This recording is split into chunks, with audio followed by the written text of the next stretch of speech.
pose is next. And we're going to do this with supports in a couple of different ways. So I'll show you some options. The first way that we'll do this is with 2 bricks. One brick is going to be for the upper back, and then the other brick is for behind the head. So notice that I start off in Virasana.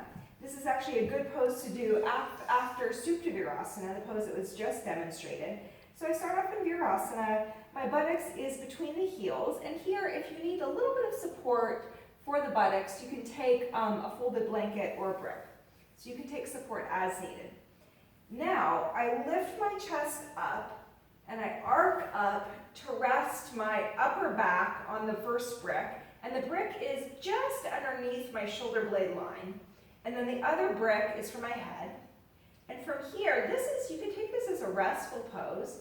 So you can let the arms release, let the palms face up, and be here for a little while. Also, you can get an opening in the armpit chest area and the armpits by folding the arms and taking the arms overhead. Now notice, different than the last pose. In the last pose, I talked about the prop giving you that unnecessary curve in the back. This pose, you actually want to accentuate that. So notice the props are lifting her torso, but the buttock, she's intentionally trying to sink back and down into the floor. All right, I'll show you the next phase of this pose. So to come out, I use my hands as support. I do a big lift with the chest, and I come out. Now we'll look at using this pose with, taking this pose with the support of a bolster. So remember, you can always just repeat or stay a little longer with the previous variation. Or this is one of my favorite ways to take this pose. So I actually turn the bolster on its side. I get in close, and then I press down with my elbows. Again, big lift with the chest, and I arc over that bolster to take the top of my head to the ground, to the floor. And then from here, I'm working toward the more classical pose, so I can fold my elbows. I could rest my forearms on a brick right here, or I can work to take the forearms down to the floor. Remembering to switch arms after a couple of breaths.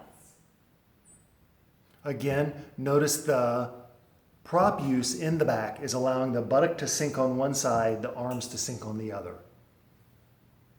And then again, I lift with the chest to come up.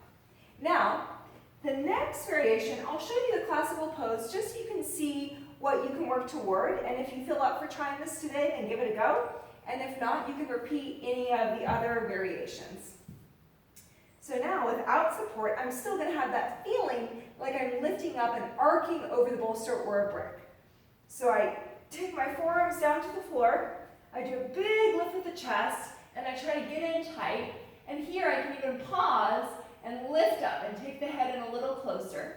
And then I can even take the arms overhead and use the hands as support to lift my chest and really contract the muscles around my shoulder blades.